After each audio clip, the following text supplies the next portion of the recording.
Peranan ibu dalam pencegahan stunting sebenarnya sangat penting ya, karena ibu ini adalah yang pertama yang mengandung bayi atau janin yang dikandungnya, dan ini sangat mempengaruhi dari besar kecilnya si janinnya.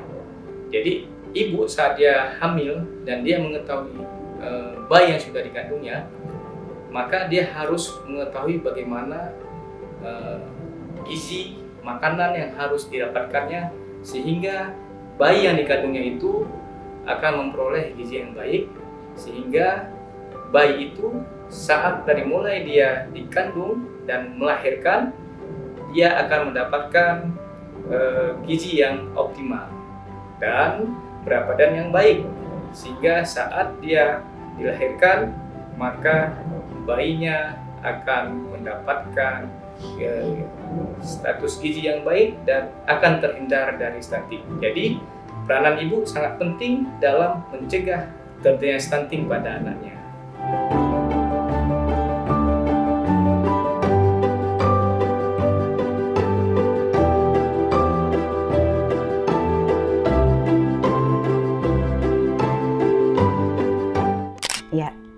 Stunting, kita kembali ke konseptualnya. Apa itu stunting? Stunting adalah kondisi yang terjadi akibat kekurangan gizi atau status gizi anak, zat nutrisi, yang terjadi pada usia 1000 hari pertama kehidupan atau yang sering kita kenal dengan 1000 HPK. Ini berlangsung lama, kronis, yang menyebabkan timbul gangguan atau hambatan pada tumbuh kembang dan juga fungsi perkembangan otak anak. Nah, kenapa kita harus tahu dulu apa itu stunting? Untuk memudahkan kita bagaimana memahami konseptualnya. Nah, prinsip selanjutnya bagaimana cara mengukur stunting tersebut. Stunting kita ukur dengan membandingkan tinggi badan atau panjang badan anak disesuaikan dengan usia. Jadi di sini konsepnya jelas bahwa anak itu pendek. Jadi stunting harus kita pisahkan lagi. Stunting itu udah pasti pendek, tapi pendek itu belum tentu stunting. Nah, jadi secara konseptual tadi kita tahu bahwa pasti ada faktor-faktor. Tergantung pada daerah, tergantung pada domisili, tergantung apa itu di daratan, maksudnya apa daerah pesisir atau daerah pegunungan, karena masing-masing kan beda. Bagaimana proses pemberian makan. Jadi sebenarnya intinya yang pertama, yang paling sering pada anak itu bagaimana proses pemberian makan pada anak, pola asuh. Kita tahu bahwa untuk mengembangkan, untuk membuat seorang anak itu besar, berkualitas, itu sangat penting pola asah, asih, asuh. Asah itu adalah bagaimana memberikan kebutuhan untuk perkembangan anak, kemudian untuk asih bagaimana cara emosional, kasih sayang, terus asuh. Asuh itu bagaimana kita memperbaiki kondisi atau menilai kondisi fisik dan biomedis dari anak tersebut, termasuk kesehatannya. Nah, jadi intinya sangat penting adalah proses pendidikan dari orang tua, pengetahuan ibu, pemahaman bagaimana cara memberikan makan. Nah, kembali lagi ke angka, mungkin kembali lagi ke dasarnya selain dengan pola asuh tadi, juga masalah dengan faktor imunisasi. Kita tahu setelah pandemi angka imunisasi itu bergeser ya, menjadi lebih rendah. Kenapa lebih rendah? Karena yang pertama, orang takut lagi pandemi dengan kasus baru COVID-19, orang nggak tahu penyakitnya seperti apa, bagaimana proses penularannya masih dalam penelitian, dalam penjajakan, bagaimana hasil komplikasinya kan masih dicari tahu. Jadi prinsipnya masih life saving aja. Pokoknya prinsip kita selamat, anak seharusnya kita bawa ke posyandu tetap dibuka, tapi orang tua yang ketakutan untuk membawa anak ke posyandu. Belum lagi isu-isu tentang vaksin yang lain. Nah, kemudian selain angka imunisasi, angka vaksin yang diberikan juga berpengaruh sekali adalah tingkat ekonomi. Kita tahu begitu pandemi, dengan pemutusan hubungan kerja, pengecilan jumlah karyawan, mungkin orang sudah membuka usaha, tapi usahanya mulai mandek, mulai ada kendala, tidak ada penyelesaian. Jadi dengan adanya kesulitan ekonomi, orang tua juga pasti memikirkan kebutuhan itu pasti tidak mudah untuk membeli sesuatu. Ada keterbatasan. Nah, dengan keterbatasan ini, maka terjadi stunting. Kita tahu tuh prosesnya kan lama, bukan 1-2 hari. Nah, tapi kita kembali lagi ke 1000 hari pertama kehidupan. Mulai dari hasil konsepsi, 270 hari di dalam kandungan, 365 hari pertama, tahun pertama dan tahun kedua. Jadi itu maknanya.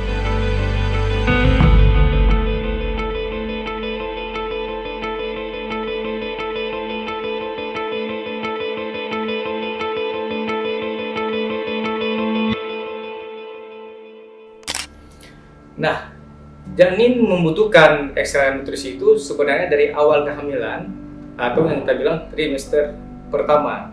Jadi dari awal kehamilan, si ibu hamil ini harus banyak mengkonsumsi seperti ikan, sayuran, daging, susu, dan lain-lainnya. Sehingga ketika dia mengandung, maka ekstra nutrien ini akan didapatkan langsung dari si janinnya. Misalnya kebutuhannya seperti kalsium, kemudian asam folat, dan zat besi, dan juga vitamin D. Dan ini banyak didapatkan juga salah satunya dari makanan-makanan yang tadi saya bilang bahwa ikan, sayur, daging, susu, dan lain-lainnya.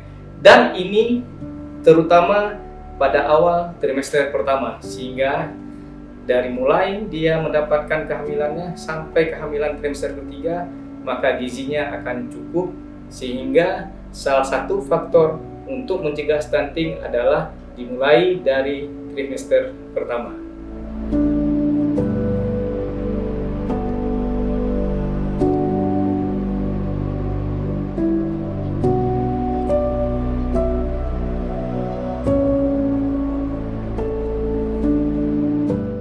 Nah, untuk tanda fisik bagaimana anak stunting, ibarat kata kita melihat anak nih.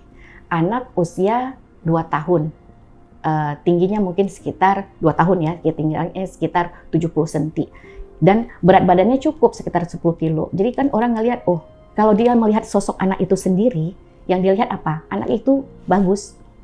Ternyata setelah kita bandingkan dengan anak seusianya, dia tuh pendek. Nah, jadi apa yang kita lakukan? Jadi untuk menilai tersebut kita harus melihat yang pertama fisiknya seperti apa.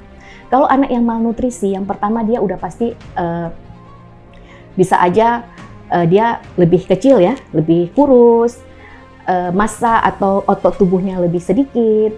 Kemudian kita kembali lagi ke emosional, anaknya rewel, cengeng, irritable atau mudah terprovokasi, mudah marah. Kemudian juga kita lihat nanti setelah kita melihat kondisi klinis anaknya, kita kembali lagi, kita mengukur berapa berat badannya, berapa tinggi badannya, atau panjang badannya. Nah, kemudian kita plotkan ke kurva, kita lihat ini sesuai sih tidak untuk anak seusia dia, seperti itu.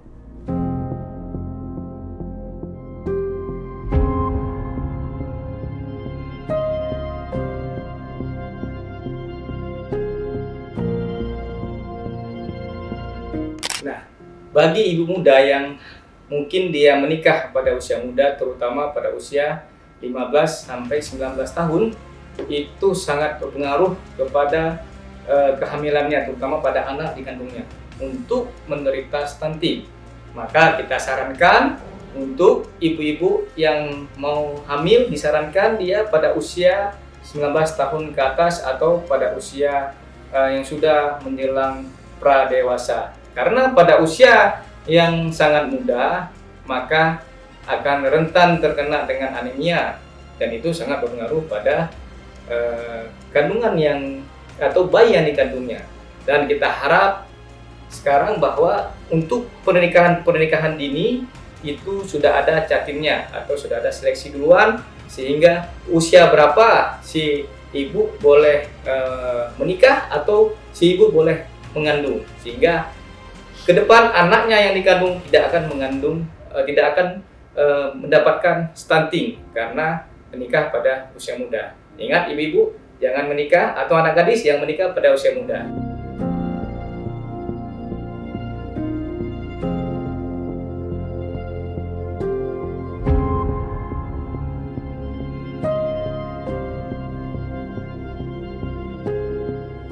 Yang pertama mungkin kalau sekarang aware ya, orang tua sudah sangat mengerti tentang stunting, maksudnya aware stunting, tapi mungkin stunting belum paham sebenarnya seperti apa stunting. Jadi ngelihat anaknya pendek atau ngelihat anak tetangga lebih tinggi, jadi yang terkesan apa? Anak saya stunting atau tidak? Itu yang diperlukan. Yang pertama kita aware dulu, waspada dulu bahwa ada sesuatu masalah dengan anak. Kalau memang ibu atau bapak atau caregiver atau pengasuh merasa bahwa anak itu ternyata bermasalah dengan kesehatannya, contohnya dia kok lebih kecil atau tiba-tiba dari awal nih, begitu lahir sampai 3 bulan makannya bagus nih. Dia ASI bagus, ASI aja, naik berat badannya bagus. Tapi begitu masuk bulan keempat kok berat badannya nggak sama seperti berat badannya awal, mulai berkurang. Nah kita lihat lagi, karena ada patokan antara trimester pertama usia anak, kedua, ketiga, keempat untuk pertambahan berat badannya berbeda. Dan itu kita harus jelaskan ke keluarga. Tapi kalau ibu-ibu atau bapak-bapak atau caregiver pengasuh merasa bahwa sudah ada kendala dari pola makan, pola diet, pola minum, merasa anaknya tidak stabil, sebaiknya langsung kita mencari pertolongan pertama. Contohnya kemana? Kita cari ke fasilitas kesehatan terdekat. Kita punya bidan, itu merupakan garda terdepan dari tingkat kesehatan di Indonesia. Kemudian kita punya fasilitas kesehatan, contoh kita punya puskesmas. Nah, kita punya puskesmas untuk menilai. Jadi bawa dulu anak-anak ibu, anak-anak bapak, bawa dulu biar dokternya bisa menilai, tenaga medis bisa menilai. Nah, nanti kalau ternyata setelah kita evaluasi ada kendala dengan kesehatannya, kalau mereka bisa menangani di puskesmas atau fasilitas kesehatan pertama, mereka akan menanganinya. Tapi kalau memang memerlukan konsultasi dengan spesialis anak yang lebih mumpuni untuk mengejar masalah tersebut, melihat di mana evaluasi, menilai, memonitoring tuh masalahnya di mana, mengevaluasi kembali, itu biasa kita akan merujuk ke puskesmas, ke rumah sakit terdekat biasanya yang mempunyai fasilitas dokter anak, begitu.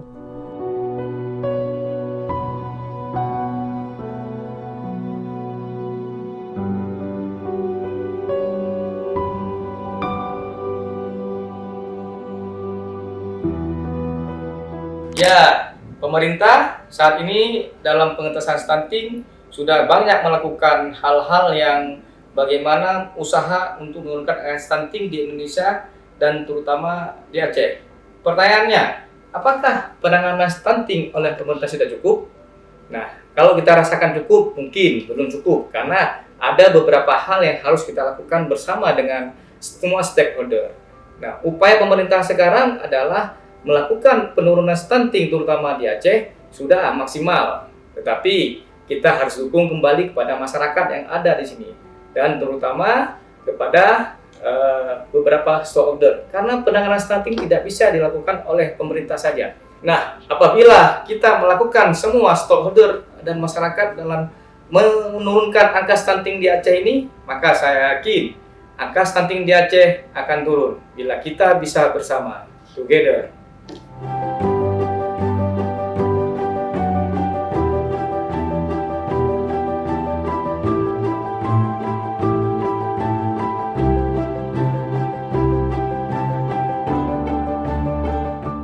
Apakah bayi atau anak dengan kondisi stunting untuk masa dewasa apakah akan menimbulkan komplikasi atau apakah akan menimbulkan gejala-gejala yang lain?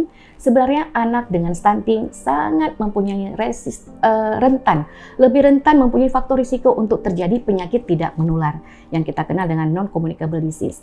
Jadi apa itu non-communicable disease? Yaitu penyakit-penyakit seperti hipertensi, darah diabetes mellitus atau kencing manis, atau juga bisa terjadi penyakit jantung bawaan atau penyakit-penyakit yang lain yang bisa disebabkan karena kondisi stunting. Nah, pertanyaannya kan sekarang begini, mengapa sih bisa dari anak itu stunting kemudian bisa menjadi penyakit yang menimbulkan penyakit tidak menular di kemudian hari? Nah, itu terjadi karena ada hormon di dalam tubuh si anak yang akan berpengaruh pada saat dia melalui fase 1000 hari pertama kehidupan. Jadi di situ pada saat anak, intinya bagaimana proses stunting juga sebenarnya. Pada saat anak tidak mendapatkan diet atau zat nutrisi yang cukup dalam 3 bulan, proses 3 bulan, apa yang terjadi? Tubuh akan memberikan sensor pertumbuhan tulang, hormon yang mengatur pertumbuhan tulang akan memberikan sensor untuk tubuh. Apa sensornya? Mari kita perlambat proses pertumbuhan tulang. Kenapa? Karena ada organ-organ vital lain yang harus diberikan nutrisi lebih banyak daripada pertumbuhan tulang. Jadi sebenarnya tidak ujuk-ujuk mulai dari nggak makan sehari terus menjadi pendek, bukan seperti itu. Jadi dia harus ada proses malnutrisi yang kronis. Contohnya, dia ada proses tidak ada kecukupan nutrisi selama 3 bulan sehingga tubuh mulai memberikan perintah untuk memperlambat proses pertumbuhan tulang. Itu yang akan terjadi. Ya, jadi masalahnya sekarang seperti apa? Karena proses pertumbuhan tulangnya pun sudah terganggu, kemudian hormon juga sudah tidak stabil, dan itu berkelanjutan dengan proses juga perkembangan otak akan terhambat. Kemudian juga dia akan infeksi bolak-balik. Kenapa? Karena ternyata daya tahan tubuh dia juga akan terganggu karena tidak cukup zat nutrisinya. Jadi bolak-balik infeksi, bolak-balik bermasalahnya, sehingga terjadi fase-fase di mana komplikasinya seperti NCBS tadi. Ada penyakit yang tidak menular yang timbul di atas usia biasanya 30 tahun ke atas. Seperti itu.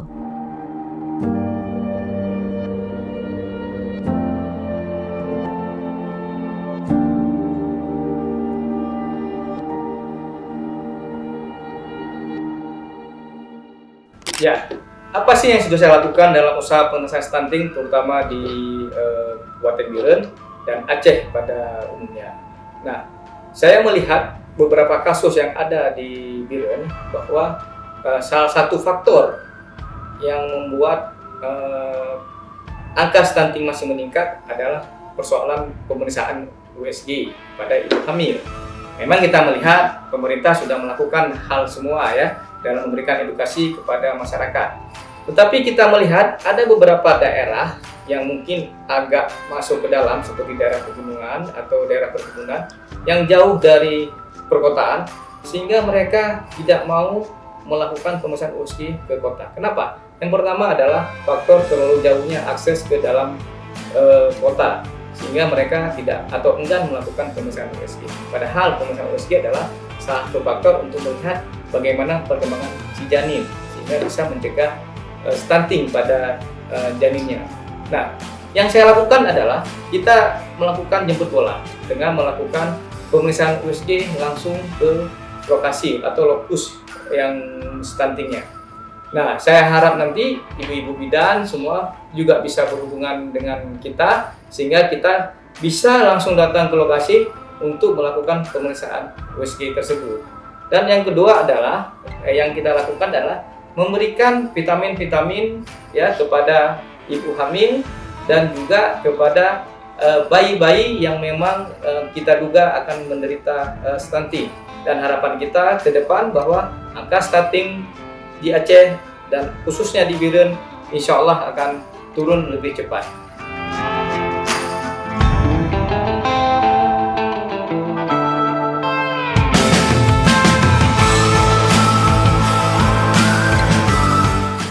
Nah, selanjutnya mungkin ada pertanyaan dari orang tua, dari caregiver atau pengasuh, bagaimana sih pola makan anak sebenarnya? Apakah harus makanan yang mahal itu yang bernutrisi? Atau biasanya kita bisa menjumpai makanan yang ada dari sumber daya alam di sekitar kita. Nah, beberapa dekade yang lalu dikatakan bahwa salmon adalah ikan yang luar biasa mengandung zat nutrisi lengkap dengan omega 3, proteinnya tinggi, zat besinya tinggi, semua oke. Nah, masalahnya di manakah ikan salmon itu hidup? Itu pertanyaan untuk kita. Nah, masalahnya apakah gara-gara ikan salmon itu berada di luar, dia impor ya ke kita, harganya jadi hype, apakah anak kita tidak berhak untuk mendapatkan nutrisi yang tepat? Nah, sebenarnya jawabannya adalah banyak ikan yang juga mempunyai kadar yang cukup atau setara dengan salmon. Contohnya ikan kembung. Kalau bahasa Acehnya mungkin ikan sumbo ya, kalau saya nggak salah ya. Nah, ikan kembung itu mungkin bisa di browsing nanti bagaimana bentuknya. Nanti antara satu daerah dengan daerah lain kan beda. Kalau misalnya di Medan nanti lembur kuring lagi namanya. Nah, ikan kembung itu mempunyai omega 3 yang kadarnya itu hampir kalau saya nggak salah 26 gram. Nah, itu per ikan kembung, sedangkan si salmon cuma 14. Nah, kemudian untuk zat besi si ikan kembung 0,9. Ini kita menceritakan per 100 gram ya. Kita menceritakan per 100 gram sediaan. Jadi untuk zat besi pada 100 gram ikan salmon yang cuma 0,77 miligram pada ikan kembung bisa 0,9 mg. Jadi sebenarnya ikan kembung itu setara dengan ikan salmon. Hanya pertanyaannya, apalagi itu kan murah, mudah dijangkau, selalu tersedia di pasar dibandingkan dengan salmon yang mungkin kita untuk keluar harus beli dalam jumlah sedikit karena harganya mahal. Kemudian tempat-tempat tertentu nggak bisa kita jumpai di pasar biasa, pasar pagi atau pasar sore. Kita jumpanya hanya di grocery atau di swalayan atau market-market yang menjual khusus untuk makanan beku. Nah, jadi pada dasarnya itu masih contohnya ikan, masih ada ikan lain. Nanti pertanyaannya bagaimana, Dok, kalau kami ini tinggal di pegunungan, enggak tinggal di pesisir. Nah, itu pertanyaannya kembali lagi.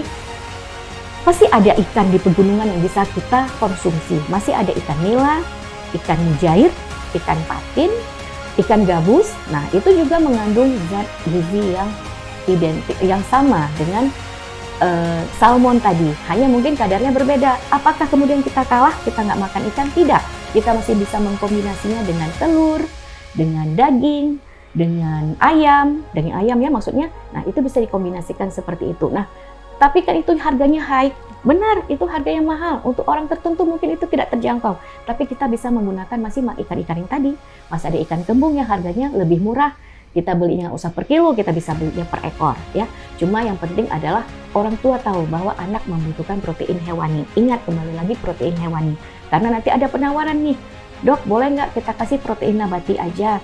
Karena kami nggak mampu, kita mau kasih protein nabati.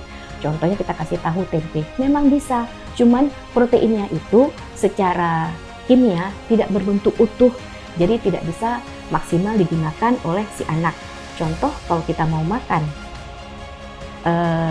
sayur misalnya ya, ada sayur-sayur tertentu, boleh nggak, Dok, kita makan sayur aja, proteinnya kita penuhi. Nah, sayurnya kita harus makan sekilo, anak kan nggak mungkin makan sekilo, dibandingkan dengan kita makan ikan hanya 1 potong.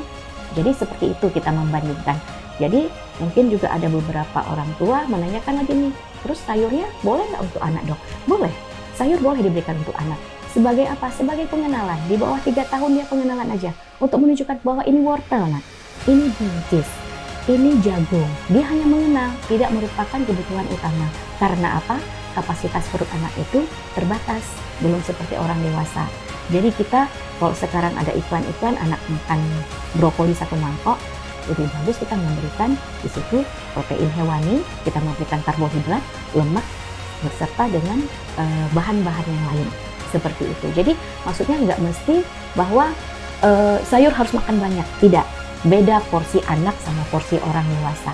Jadi kita kembali lagi, jadi selain ikan kembung, ada ikan lele, gabus, ada nila, ada mujair, dan semuanya bisa dikonsumsi.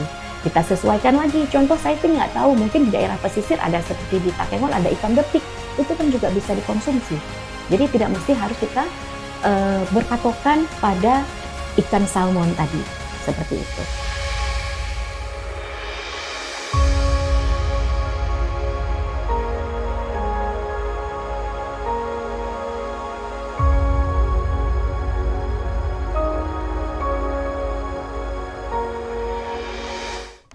Harapan saya kepada masyarakat yang pertama adalah kepada ibu-ibu yang hamil dan juga pada para suaminya untuk bisa menjaga kehamilannya mulai dari trimester pertama, ya, mulai dari pemeriksaan USG yang teratur, ya, sehingga kita tahu bagaimana kondisi si janinnya, kemudian dari mulai gizinya, ya, sehingga kita tahu si bayinya sesuai tidak berat badannya, dan juga pada saat dia akan melahirkan.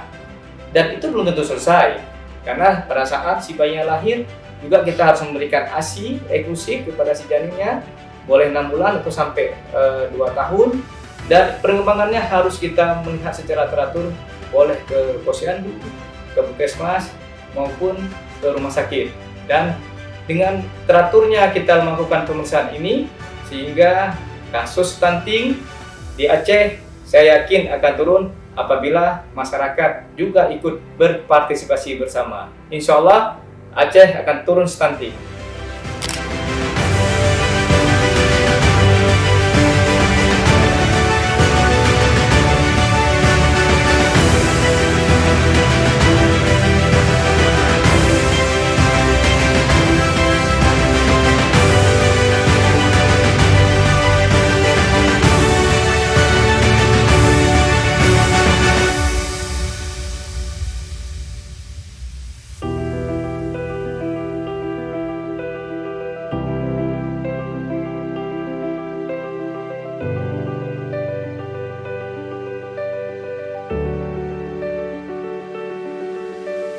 ya.